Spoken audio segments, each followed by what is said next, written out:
photos to the Canadian government. Well, I risked my life. I was a war photographer, Jeff. What did you trenches. What did you do? Okay, tell them you're a war photographer. You're sitting at home playing Risk with your kids. I don't play Risk. Tell them about your being a war photographer. I am a veteran. I am Here. I watched people die. Somebody got executed in front of me. I saw... He went to Israel, which I think he was on vacation there anyway. No, I didn't. I flew there. I sold like a brick of weed to some friends, and I made a bunch of cash, and then I went to Israel with my friend Darren, who lives in my mom's basement. We can't take pictures anymore. I didn't know he was with you. Yeah, I went with Darren. Did he sell any of his pictures? No, that's Darren. He's not a good photographer. He is a good photographer. I took like 60 rolls of pictures. And no, I went out there for the sole purpose to document the Gulf War. I called Just a reminder, the Gulf War didn't really take place in Israel. They were just lobbing, or there were threats that there were a few missiles. It's like it happens to Israel anyway. What was going on? They just had a few missiles. Where were you? I was at home on my couch watching CNN. Yeah. I watched it on TV. On your couch or your wife's couch? I wish I was in Israel. On your wife's couch that your wife I didn't know her yet. I was pre-her. Where were you? So you were on your parents' couch? Yeah, I was on my... I was in a basement, and I had my own basement apartment at that time. Where? On Palmerston Avenue. Literally. You can take Toronto. I think our Toronto, Scandinavian... Palmerston, isn't that next to Washington?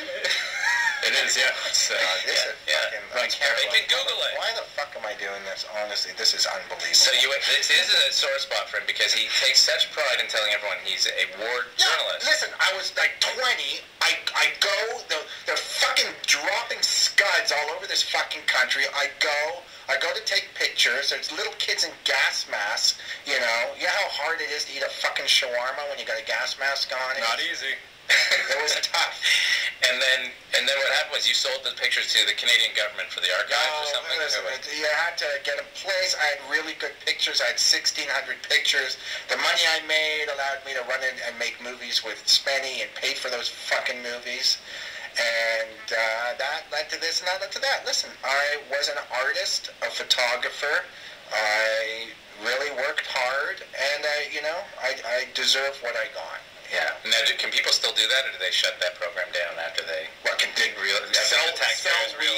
sell weed, go to a war and take pictures? Yeah, I think they can. It's called Live Leak. I mean, it's getting crazy there in Israel and Egypt. You know that I cannot pronounce his name. Ahmadinejad went to Egypt. Iran and Egypt are getting close. Listen, any place that's called Iran, I would stay away from. That's terrible. It's true. All right. So, anyway, how do you feel? Does that make you nervous as a son of Israel? Oh, listen, Israel. First of all, what I hear is that all the Orthodox Jews are taking all of their money and moving to India because they think it's the only place left with religious tolerance. I think Tel Aviv's going to be gone. I think somebody's going to fucking dirty bomb it. There's some suitcase somewhere filled with a fucking nuke and all, like, Washington, Israel, and one more. I don't know. I can't think. Google a place. You think they're all going to be gone? Washington's gone? I think the shit's going to majorly go down. You're not really... Whenever we talk about conspiracy theories, because we have a few... No, I don't think it's a conspiracy theory of guys are fucking dropping bombs on... Like, look, there's that video came out today of North Korea wanting to blow up America. It's crazy. It is crazy. South Korea is right next door. I mean, we've got some distance between us, but... It's actually south of North Korea. Just south. Yeah. It is. It's on the border. These people eat pickles. They pickle everything. Like, come on. Give me a break. They do love pickles. They really do. Yeah, and then, they found Richard III's body. You hear about that? Yeah. It was in a car park. Yeah, you told me this morning when we were prepping for the show when I wasn't supposed to remember anything that you were mentioning. No, but everyone's been talking about it. They found Richard III. The guy's 500 years old. He was a king. He was just sitting in a car park. Yeah, the Contessa was talking about it earlier, too, about them finding Richard III. Hey, Ken, Sarah Rips wants to know, why doesn't Maurice Del Taco have his own show? I'd like to hear him on radio sometime. You know why? Because broadcasters are smart. That's why he doesn't have his own show. What's her name? Sarah Rips. Well, Sarah, thanks for the question. What does Sarah look like? She's okay. Yeah. Curious. No, you're not proud of Maurice Del Taco? Rips. I'll rip you, Sarah. If you know what I mean. I don't think she does. No. She will. And she wakes up one morning with a hooded figure above her, with a rusty hatchet and a floss, some dental floss. The dental floss is probably one of the greatest weapons ever invented by man. It can actually cut through metal bars and clean your teeth. Yeah. Well, that doesn't make sense because I clean my teeth with it and sometimes it just breaks right off. In fact, that little metal tab gets stronger every time. So how does dental floss cut through? Friction, entropy. Google it. You know, listen, I got this thing that if you mention any single word from the dictionary, I'm talking any word in the English language, if you mention any word from the English language, I will have an opinion about it. Elevator. It has its ups and downs. Why are you laughing? It's the worst joke ever. I knew that was coming. Refrigerator. Cold truth, man. Cold truth. These aren't even opinions. Theory stands up. So give me something that's not even a noun. Okay. Red. Red.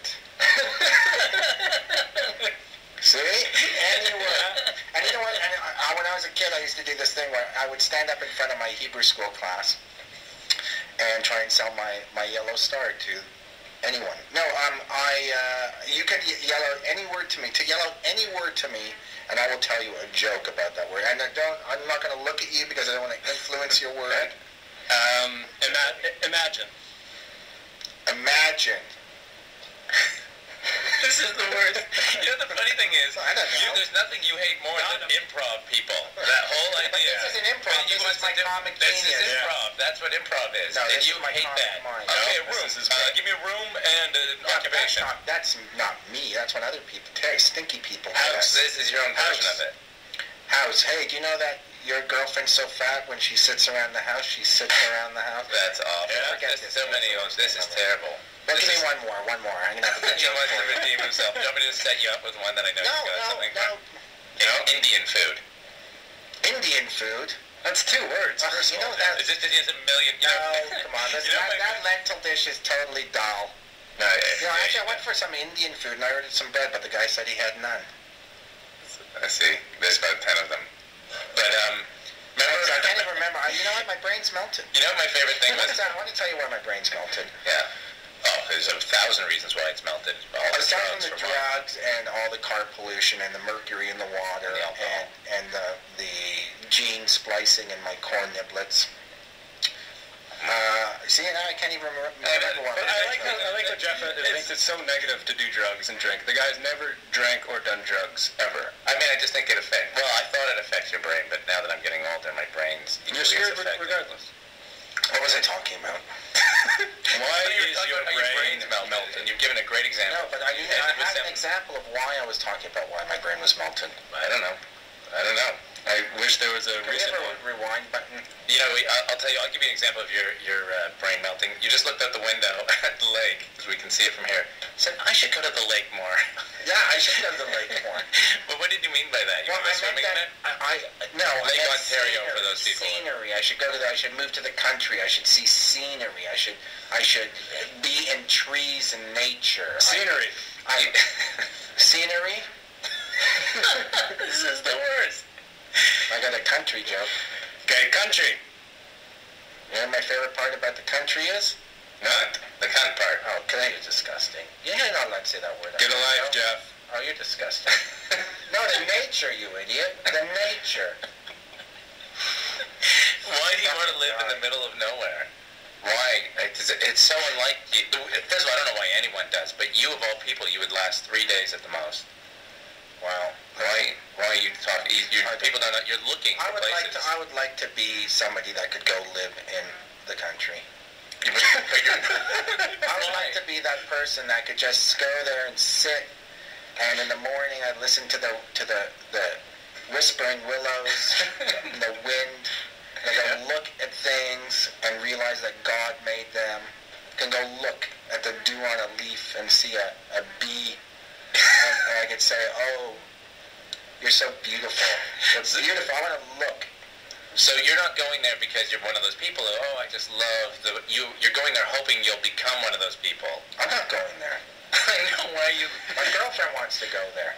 But don't you feel like you're going to hate her? You're going to kill yourself? I want her to go there. You'll last 3 days. I mean, it'd be nice. I wish you were one of those people, too, because then it'd be so easy. I tell you, I watched The Bachelor yesterday, and The Bachelor took all his girls, his 10 whores, to Montana. Yeah. And are there Mormons in Montana? There's probably a few, but it's not. I think there's more women. Yeah, I dated a Mormon girl once. There we go. I think you've already used this one on the show. I don't think so. Okay, go finish. No, I'm not going to because you're ruining my jokes. I'm trying to have a funny joke here and Jeff's fucking blowing them. And people are telling me, Jeff, that you are not funny on this show. Well, I'm trying to make you the funny person. Well, try harder. Try harder. Try a lot harder. Alright, I won't do it. I thought you used it on the show. I didn't want you to be exposed. Twice. Your wife wants me to be exposed. Hey. No arms, ditch the arms. Okay, I'm looking at a story here that I'm totally fascinated with. It's this guy who, well, the thing that got me onto it was that, remember we interviewed that girl who ate somebody? Yeah, after the show? Yeah, she tried to murder someone and drink his blood. She was kind of hot. That was what made it interesting. What about that thing you showed me today about... Jeff's on his computer. He's reading me the best bestiality stories of 2011. Well, that's what I was going to get to. So Google it. Best bestiality stories of 2011. She's a good story, but I'll do it. This guy.